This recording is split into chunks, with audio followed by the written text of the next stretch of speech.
আসসালামু আলাইকুম ওয়া রাহমাতুল্লাহি ওয়া বারাকাতুহু। শাকিল স্যার পেজের পক্ষ থেকে সবাইকে আজকে ক্লাসে স্বাগতম জানাচ্ছি। গুচ্ছযুক্ত বাইশ বিশ্ববিদ্যালয় ভর্তি প্রস্তুতিতে মৌলিক জিকে অংশের প্রস্তুতির জন্য এইচএসসির গঠিত মূল বই থেকে আজকে পৌরনীতি ও সুশাসন প্রথম পত্রের সপ্তম অধ্যায় ক্লাস।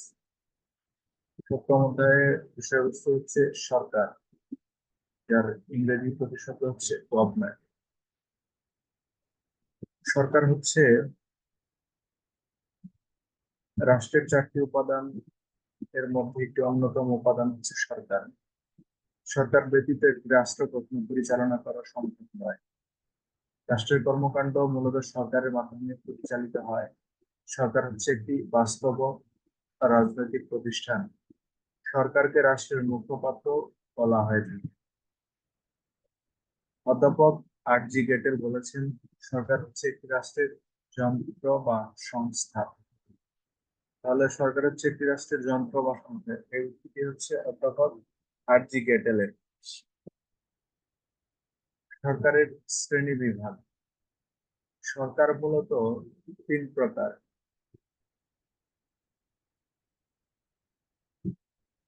প্রাচীনকাল থেকে সরকারের তিনটি প্রকার ভেদ করা হয়েছে। এরিস্টটল তার প্রখ্যাত পলিটিক্স নামক গ্রন্থে সমকালীন সময়ে 158টি নগর রাষ্ট্রের সংবিধান পর্যালোচনা করে শ্রেণী বিভাগ করেন। তিনি হচ্ছে এরিস্টটল মূলত দুইটি সূত্র বা নীতির পরিপ্রেক্ষিতে শ্রেণী বিভাগ করেছেন। এক হচ্ছে উদ্দেশ্য নীতি এবং দ্বিতীয় হচ্ছে সংখ্যা নীতি। উদ্দেশ্য নীতিটা কেমন? উদ্দেশ্য নীতিটা হচ্ছে যখন প্রতিটি রাষ্ট্রের ব্যবস্থা সেটি জনগণের জন্য ব্যবহৃত হয় নাকি শাসক বা শাসক শ্রেণীর জন্য ব্যবহৃত হয়, সেটার ভিত্তিতে হচ্ছে সরকারকে দুই ভাগে তিনি ভাগ করেছেন। একটি হচ্ছে স্বাভাবিক সরকার এবং দ্বিতীয়টি হচ্ছে বিকৃত সরকার। স্বাভাবিক সরকার হচ্ছে যে শাসন ব্যবস্থা জনকল্যাণে নিয়োজিত এবং জনকল্যাণ সাধনের জন্য যে সরকার পরিচালিত হয়, এরিস্টটল সেটাকে স্বাভাবিক শাসন ব্যবস্থা বা স্বাভাবিক সরকার বলেছেন। স্বাভাবিক সরকারের অন্তর্গত হচ্ছে রাজতন্ত্র, অভিজাততন্ত্র এবং ন্যায়তন্ত্র। এই তিনটা বিষয় মনে রাখবেন। স্বাভাবিক সরকারের উদাহরণ হচ্ছে রাজতন্ত্র, অভিজাততন্ত্র এবং ন্যায়তন্ত্র। অপরদিকে বিকৃত সরকারের উদাহরণ হচ্ছে স্বৈরতন্ত্র, কতিপয়তন্ত্র এবং গণতন্ত্র। শাসক বা শাসক গোষ্ঠীর স্বার্থ যখন জনকল্যাণের পরিবর্তে নিজেদের স্বার্থ রক্ষার জন্য ব্যবহৃত হয়, সেটা হচ্ছে বিকৃত শাসন ব্যবস্থা বা বিকৃত সরকার। তাহলে বিকৃত সরকারের উদাহরণ হচ্ছে স্বৈরতন্ত্র, কতিপয়তন্ত্র এবং গণতন্ত্র। অপরদিকে দ্বিতীয় প্রকারভেদের সংখ্যার নীতির ভিত্তিতে এরিস্টটল সরকারকে তিন ভাগে বিভক্ত করেছেন। এক হচ্ছে একজনের সরকার, কয়েকজনের সরকার এবং বহুজনের সরকার। একজনের সরকার, একজনের সরকার সেটা হচ্ছে রাজতন্ত্র, অর্থাৎ এক ব্যক্তির শাসন হচ্ছে রাজতন্ত্র। কিন্তু এক ব্যক্তির শাসন সেটা যখন বিকৃত হয়ে যায়, তখন যেটা এক ব্যক্তির স্বার্থে ব্যবহৃত হয় না, তখন শুধুমাত্র কেবল সেই শাসক বা রাজার স্বার্থেই ব্যবহৃত হয়। অর্থাৎ ক্ষমতা থাকে একজনের হাতে, কিন্তু তখন সেটা আর জনকল্যাণে ব্যবহৃত না হয়ে সেটা শুধুমাত্র ওই শাসক বা রাজার স্বার্থেই ব্যবহৃত হয়, তখন সেটা হচ্ছে স্বৈর, তাকে বলা হয় স্বৈরতন্ত্র। অর্থাৎ একজনের শাসন হচ্ছে রাজতন্ত্র, রাজতন্ত্রটা যখন একজনের স্বার্থে ব্যবহৃত হয় তখন সেটা হচ্ছে স্বৈরতন্ত্র। তাহলে এক ব্যক্তির শাসিত রাষ্ট্রের বিকৃত শাসনকে বলা হয় স্বৈরতন্ত্র। অপরদিকে কয়েকজনের শাসন, কয়েকজনের শাসনকে বলা হয় অভিজাততন্ত্র। অভিজাততন্ত্রের শাসন ব্যবস্থায় যখন সকলের স্বার্থে পরিচালিত না হয়ে মুষ্টিমেয় অল্প কয়েকজন ব্যক্তির স্বার্থে পরিচালিত হয় তখন সেটা হচ্ছে কতিপয়তন্ত্র। তাহলে অভিজাততন্ত্রের বিপরীত হচ্ছে কতিপয়তন্ত্র। অপরদিকে তৃতীয় রয়েছে বহুজনের শাসন। বহুজনের শাসন ব্যবস্থায় অনেকের হাতে শাসন ক্ষমতা ন্যস্ত থাকে এবং জনসাধারণের কল্যাণ সাধনে তাদের উদ্দেশ্য থাকে। অ্যারিস্টটল যেটাকে বলেছেন ন্যায়তন্ত্র। এই ন্যায়তন্ত্রের বিপরীত হচ্ছে গণতন্ত্র, অর্থাৎ ন্যায়তন্ত্রের বিকৃত রূপ হচ্ছে গণতন্ত্র। তাহলে মূল সারাংশটা এখানে হচ্ছে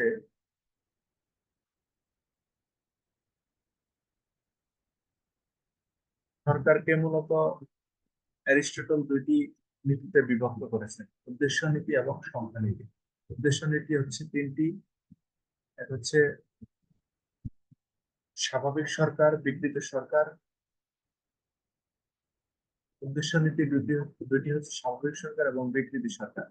স্বাভাবিক সরকার উদাহরণ হচ্ছে রাজতন্ত্র, অভিজাততন্ত্র এবং ন্যায়তন্ত্র। অপরদিকে বিকৃত সরকার হচ্ছে স্বৈরতন্ত্র, প্রতিবন্ধী এবং গণতন্ত্র। অপরদিকে দ্বিতীয় প্রকার ভেদে সংখ্যানীতির ভিত্তিতে সরকারকে অ্যারিস্টটল তিন ভাগে বিভক্ত করেছেন: একজনের শাসন, কয়েকজনের শাসন, বহুজনের শাসন। একজনের শাসনকে বলা হয় রাজতন্ত্র। এই রাজতন্ত্রের বিকৃত রূপ হচ্ছে স্বৈরতন্ত্র।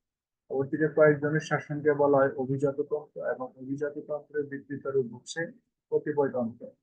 তৃতীয় শ্রেণী বিভাগে রয়েছে বহুজনের শাসন, যাকে বলা হয় ন্যায়তন্ত্র। ন্যায়তন্ত্রের বিপরীত হচ্ছে গণতন্ত্র।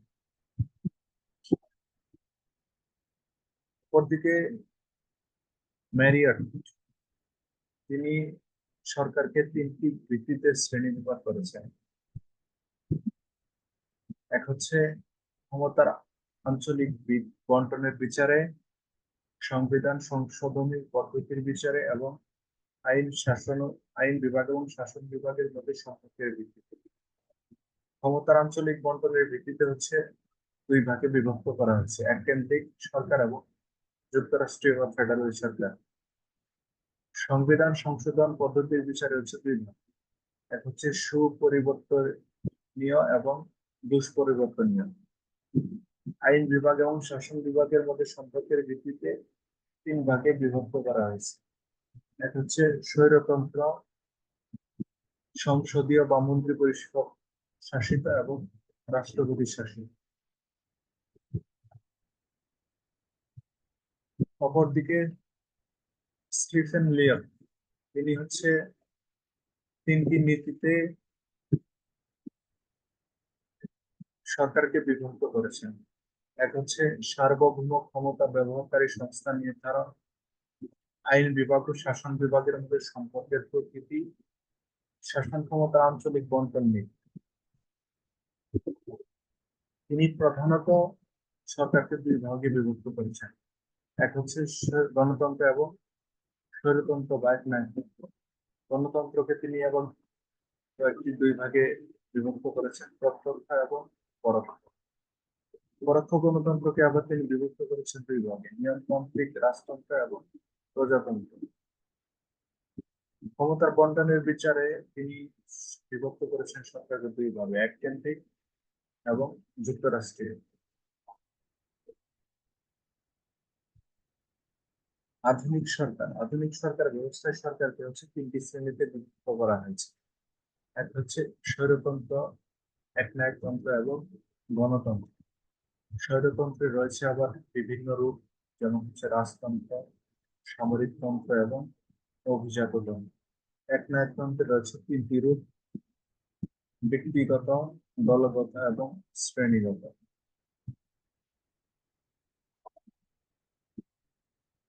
রাষ্ট্রের উপাদান হচ্ছে চারটি। সরকার হচ্ছে রাষ্ট্রের একটি যন্ত্র বা সংসদ। উক্তিটি করেছেন অধ্যাপক ডেকেল। দ্য পলিটিক্স গ্রন্থের লেখক হচ্ছে অ্যারিস্টটল। দ্য রিপাবলিক গ্রন্থের লেখক হচ্ছেন প্লেটো। দ্য রিপাবলিক গ্রন্থের লেখককে এই প্রশ্নটি প্রায় বিভিন্ন পরীক্ষাগুলোতে এসেছে। অ্যারিস্টটল কয়েকটি দেশের সংবিধান পর্যালোচনা করে সরকারের শ্রেণীবিভাগ করেছেন। উত্তর হচ্ছে 158। অ্যারিস্টটলের মূলনীতির পরিপ্রেক্ষিতে সরকারের শ্রেণীবিভাগ করেছেন দুইটি শ্রেণীতে: রাষ্ট্রবিজ্ঞান মেরিয়েট হচ্ছে সরকারকে শ্রেণীবিভাগ করেছে তিনটি বিভাগে। অ্যারিস্টটলের মধ্যে নির্দিষ্টতম সরকার আছে গণতন্ত্র। লেখক হচ্ছে সরকারকে বিভক্ত করেছেন দুইটি শ্রেণী: গণতন্ত্রের সুবিধা এবং সীমাবদ্ধতা, সাম্য, মৈত্রী এবং স্বাধীনতা। এটা হচ্ছে গণতন্ত্রের আদর্শ। গণতন্ত্রের আদর্শ হচ্ছে তিনটি। তাহলে গণতন্ত্রের আদর্শ হচ্ছে সাম্য, মৈত্রী এবং স্বাধীনতা।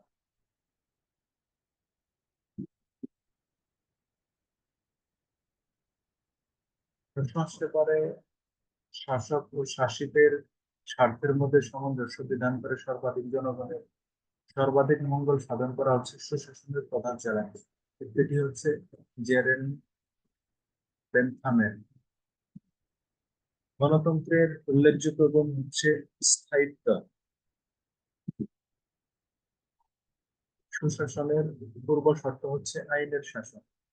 এটাও বিভিন্ন পরীক্ষাগুলোতে প্রশ্নটি এসেছে। সুশাসনের পূর্ব শর্ত হচ্ছে আইনের শাসন। বেশিরভাগ রাষ্ট্রবিজ্ঞানী গণতন্ত্রকে সর্বোৎকৃষ্ট শাসন ব্যবস্থাই মনে করেন।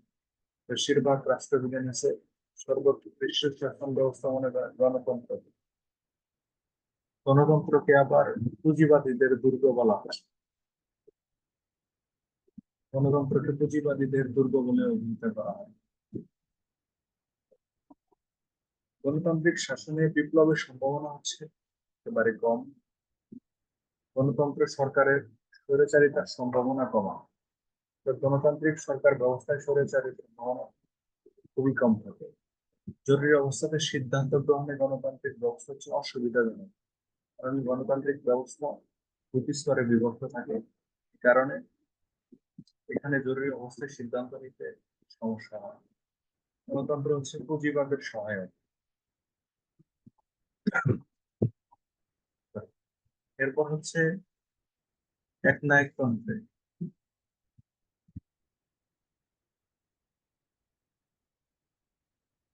Power tends to corrupt and absolute power corrupts absolutely.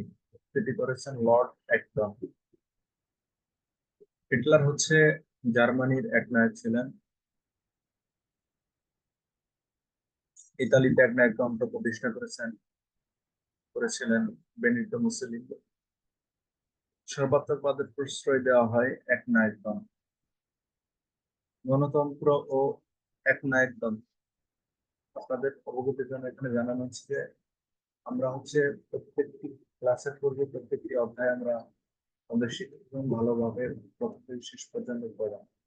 এরপর সবচেয়ে গুরুত্বপূর্ণ যে লাইনগুলো রয়েছে এগুলো হচ্ছে মার্ক করে রাখা হয়, যাতে আমাদের রিভিশন দিতে বা করতে সুবিধা হয়।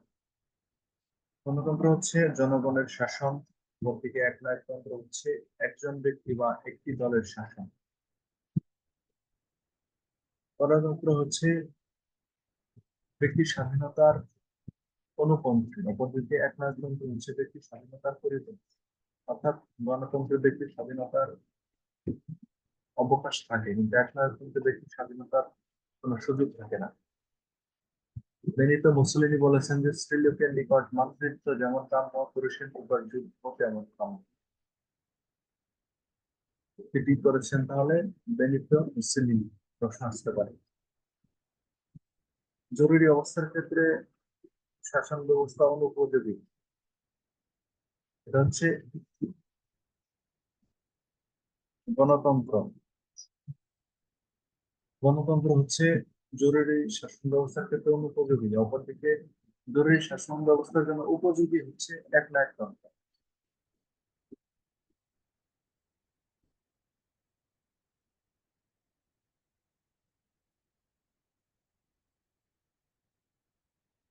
ব্যক্তির স্বাধীনতা অস্বীকৃত হচ্ছে একনায়কতন্ত্রে। ব্যক্তির স্বাধীনতার কোনো সুযোগ থাকে না। স্ত্রীলোকের কাছে মাতৃত্ব যেমন কাম্য, পুরুষের নিকট যুদ্ধ তেমনই কাম্য। এটি করেছেন বেনিতো মুসোলিনি। জনগণের শাসন স্বীকৃত হচ্ছে গণতন্ত্রে। গণতন্ত্রের বিপরীত শাসন ব্যবস্থা হচ্ছে একনায়কতন্ত্র। গণতন্ত্রের সাফল্যের শর্তাবলী।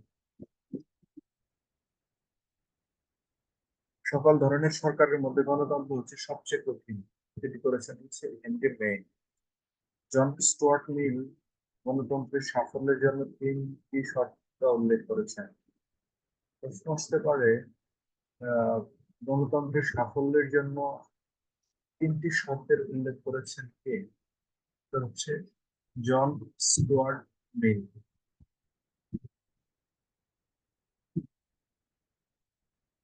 গণতন্ত্রের সাফল্যের অন্যতম শর্ত হচ্ছে ক্ষমতার বিকেন্দ্রীকরণ, ক্ষমতাকে ছড়িয়ে দেয়া।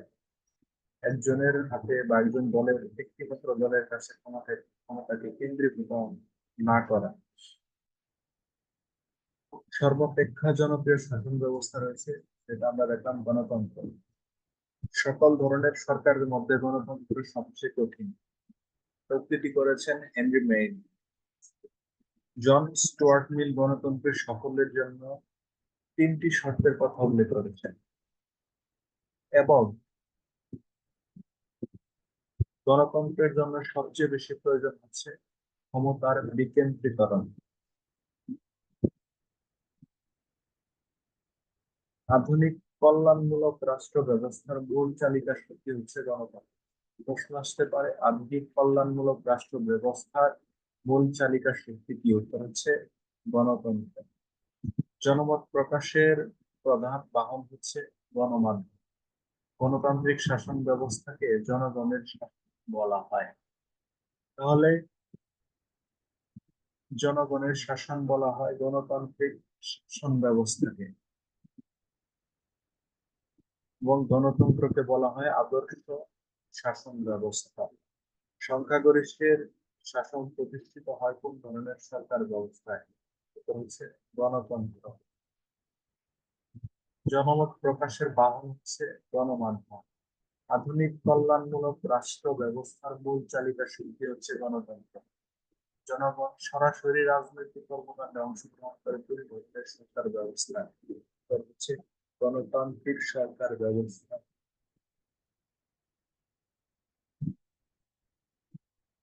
এরপরের পার্ট, রাষ্ট্রপতি শাসিত সরকার। রাষ্ট্রপতি শাসিত সরকার ব্যবস্থা জরুরি অবস্থা মোকাবেলায় উপযোগী, কারণ জরুরি প্রয়োজনে একজন যে রাষ্ট্রপতি যেহেতু প্রধান, তিনি যে কোনো জরুরি প্রয়োজনে দ্রুত সিদ্ধান্ত গ্রহণ এবং বাস্তবায়ন করতে পারেন। এবং রাষ্ট্রপতি শাসিত শাসন ব্যবস্থার সৃষ্টি হয়েছে ক্ষমতার পৃথকীকরণ নীতির প্রয়োগের ভিত্তিতে, মনে রাখবেন। রাষ্ট্রপতি শাসিত ব্যবস্থাতে শাসন বিভাগের প্রধান থাকেন রাষ্ট্রপতি, এবং রাষ্ট্রপতি আইনসভা হচ্ছে রাষ্ট্রপতির নিকট দায় দায়িত্ব নেই আইনসভা। রাষ্ট্রপতি শাসিত ব্যবস্থাতে সবচেয়ে ক্ষমতাবান হচ্ছে রাষ্ট্রপতি। এরপর হচ্ছে সংসদীয় বা মন্ত্রী পরিষদ শাসিত সরকার, যেটা বাংলাদেশে বিদ্যমান সংসদীয় সরকার ব্যবস্থা।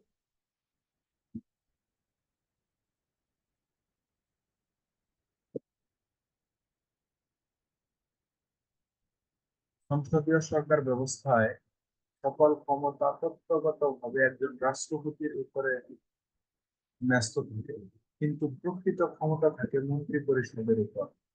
মন্ত্রণালয়ের প্রধানকে বলা হয় সচিব। মন্ত্রী পরিষদ শাসিত সরকারের মূল ক্ষমতা কেন্দ্রবিন্দু হচ্ছে প্রধানমন্ত্রী,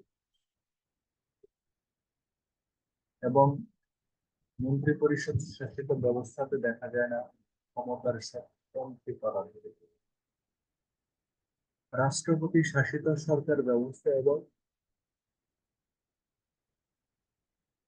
মন্ত্রী পরিষদ শাসিত সরকার ব্যবস্থা বা সংসদীয় সরকার ব্যবস্থা, আধুনিক গণতান্ত্রিক সরকার সমূহকে দুটি বিভাগে বিভক্ত করা হয়।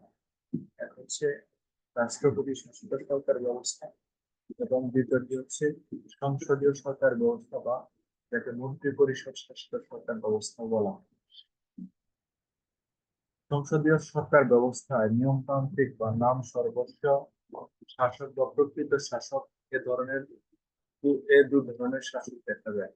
কিন্তু রাষ্ট্রপতি শাসিত সরকার ব্যবস্থায় নিয়মতান্ত্রিক কিংবা নাম সর্বোচ্চ কোনো শাসক প্রধান, তার কোনো পদ থাকে না। রাষ্ট্রপতি, রাষ্ট্রপ্রধান এবং শাসন বিভাগের প্রধান কর্মকর্তা থাকেন। অর্থাৎ সংসদীয় শাসন ব্যবস্থা হচ্ছে দুজন শাসক থাকেন। এক হচ্ছে নিয়মতান্ত্রিক বা নাম সর্বোচ্চ শাসক, যাকে আমরা রাষ্ট্রপতিও বলতে পারি। তিনি শুধু নামে এবং নিয়মে। অপরদিকে প্রকৃত শাসক থাকেন প্রধানমন্ত্রী। কিন্তু রাষ্ট্রপতি শাসিত সরকার ব্যবস্থায় রাষ্ট্রপতিই রাষ্ট্রপ্রধান এবং তিনিই প্রকৃত শাসক, তিনিই সবকিছু। রাষ্ট্রপতি শাসিত সরকার ব্যবস্থায় রাষ্ট্রপতি জনগণের কাছে দায়িত্বশীল থাকেন, কারণ তিনি জনগণের প্রত্যক্ষ ভোটে নির্বাচিত। অপরদিকে মন্ত্রী পরিষদের সকল সদস্য হচ্ছে আইনসভার কাছে এবং প্রত্যক্ষভাবে আইনসভার কাছে এবং পরোক্ষভাবে জনসাধারণের কাছে দায়িত্বশীল থাকেন।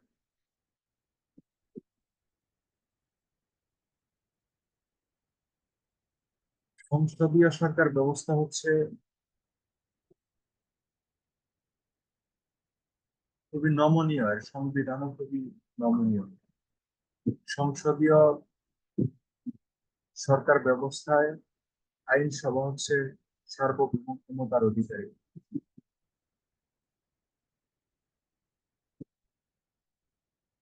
সংসদীয় বা মন্ত্রী পরিষদ সরকার ব্যবস্থায় প্রধানমন্ত্রী আইনসভা ভেঙে দেওয়ার জন্য রাষ্ট্রপতিকে পরামর্শ দিতে পারেন। তাহলে সংসদীয় ব্যবস্থাতে শাসন বিভাগের প্রধান থাকেন প্রধান।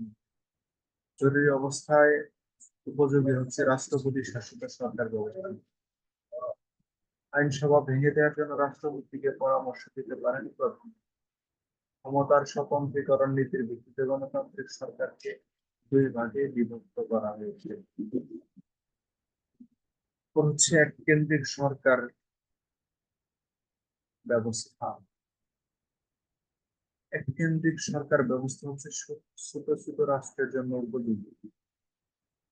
এক কেন্দ্রিক সরকারে হচ্ছে সর্বত্র কেন্দ্রীয় সরকারের প্রার্থনা পরিলক্ষিত হয়। তাহলে এক কেন্দ্রিক সরকারের ক্ষমতার উৎস হচ্ছে আইনসভা এবং সার্বভৌম ক্ষমতার অনুসারে সরকারকে দুই ভাগে বিভক্ত করা হয়েছে। এক কেন্দ্রিক সরকার ব্যবস্থা হচ্ছে আয়তনের ছোট রাষ্ট্রের জন্য উপযোগী। হচ্ছে যুক্তরাষ্ট্রের সরকার ব্যবস্থা। যুক্তরাষ্ট্রের সরকার হচ্ছে কেন্দ্রীয় আমলাতান্ত্রিকতা প্রতিরোধে সহায়ক এবং স্বৈরাচার প্রতিরোধে সহায়ক।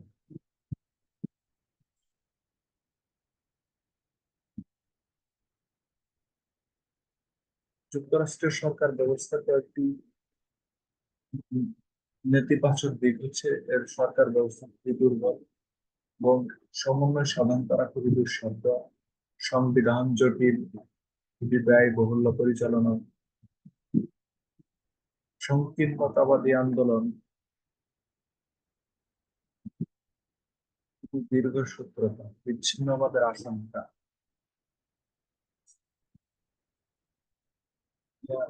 কেন্দ্রীয় স্বৈরাচার প্রতিরোধ করে যুক্তরাষ্ট্রীয় সরকার ব্যবস্থায়। বিচ্ছিন্নতাবাদের আশঙ্কা থাকে যুক্তরাষ্ট্রের সরকার ব্যবস্থা এবং যুক্তরাষ্ট্রের সরকার ব্যবস্থাতে দীর্ঘসূত্রিতার একটা সমস্যাটা দেখা দেয়। এককেন্দ্রিক সরকার এবং যুক্তরাষ্ট্রের সরকার। এককেন্দ্রিক সরকার ব্যবস্থা হচ্ছে যেখানে ক্ষমতা হচ্ছে কেন্দ্রীয় সরকারের হাতে থাকবে। যেমন হচ্ছে যার প্রধান থাকবেন একজন, যেমন হচ্ছে যুক্তরাজ্য এবং ফ্রান্স। তাদের ইংল্যান্ডের রানী এলিজাবেথ, তিনি হচ্ছেন যুক্তরাজ্যের সহকর্মী অঙ্গরাজ্যের প্রধান, যেটা হচ্ছে কেন্দ্রীয় সরকার, যেটা একজনের হাতে ক্ষমতা। অপরদিকে যুক্তরাষ্ট্রের সরকার ব্যবস্থায় হচ্ছে কেন্দ্র এবং অঙ্গরাজ্যের মধ্যে ক্ষমতা বন্টিত থাকে।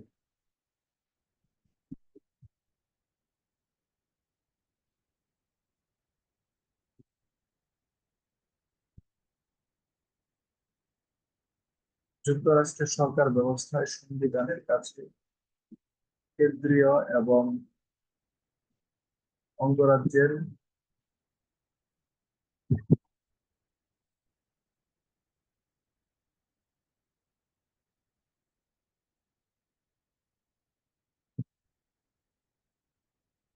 যুক্তরাষ্ট্রের সরকার ব্যবস্থা হচ্ছে কেন্দ্রীয় এবং অঙ্গরাজ্যের শাসন ব্যবস্থা, তারা সংবিধানের কাছে দায়বদ্ধ থেকে প্রত্যেকে সংবিধানের ধরন এককেন্দ্রিক এবং বহুকেন্দ্রিক। ব্রিটেন হচ্ছে ব্রিটেন, ফ্রান্স, ইংল্যান্ড, এগুলো হচ্ছে অলিখিত সংবিধান। ফ্রান্সের হচ্ছে লিখিত সংবিধান। তাহলে এককেন্দ্রিক সংবিধান হচ্ছে অলিখিত এবং লিখিত দুটাই থাকতে পারে, কিন্তু যুক্তরাষ্ট্রের সংবিধান হচ্ছে অবশ্যই লিখিত। এককেন্দ্রিক সরকার হচ্ছে অপেক্ষাকৃত সহজে আইনের আহ সংবিধানের পরিবর্তন করতে পারে, কিন্তু যুক্তরাষ্ট্রীয় সংবিধান সরকার ব্যবস্থায় সংবিধানের সংশোধন করা বেশ পরিবর্তন। একটি প্রশ্ন হচ্ছে বাংলাদেশের সংবিধান দুষ্পরিবর্তনীয় কেন? কারণ পরিবর্তন সহজ নয় বলে। বাংলাদেশ কিন্তু যুক্তরাষ্ট্রের সরকার ব্যবস্থা বাংলাদেশে কিন্তু এককেন্দ্রিক সরকার ব্যবস্থায় আইনসভার প্রাধান্য থাকে, অপরদিকে যুক্তরাষ্ট্রের সরকার ব্যবস্থায় সংবিধানের হচ্ছে সবকিছু।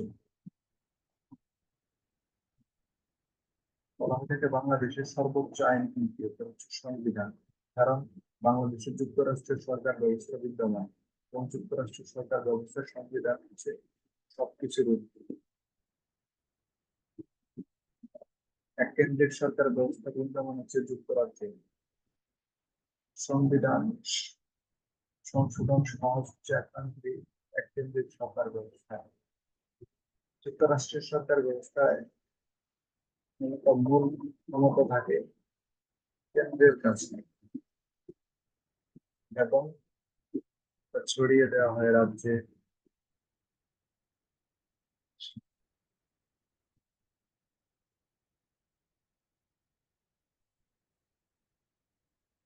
ফলে এখানে মার্ক করা প্রত্যেকটি লাইন আপনারা নজর রাখবেন, এখানে এইখান থেকে প্রশ্ন হয়, এর বাইরে থেকে প্রশ্ন আসে। আমরা সেই চান্স কখনো রাখি না। বাইরে থেকে যেন প্রশ্ন না আসতে পারে, এই কারণে আমরা আপনাদের মূল বই থেকে, মূল পাঠ্য বই থেকে আমরা আমাদের ক্লাসগুলো শুরু করেছি। আজকের ক্লাস এ পর্যন্ত। সকলেই ভালো থাকবেন। আসসালামু আলাইকুম।